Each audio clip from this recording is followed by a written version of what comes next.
Hello! In this video I will show you how to install Microsoft Edge browser on Honor 200 Pro. So you have to start by opening your Google Play Store, then click on search bar and type in Edge. Now click search and click install.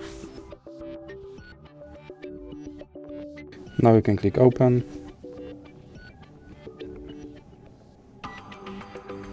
And now you can click on skip introduction. Here you can set this browser as your default browser, or you can click not now.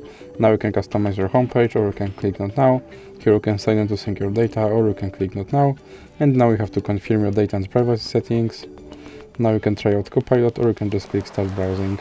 And as you can see, my Microsoft Edge browser is now installed and is ready to use. So that's it for this video. If you liked it, please remember to leave a like and subscribe.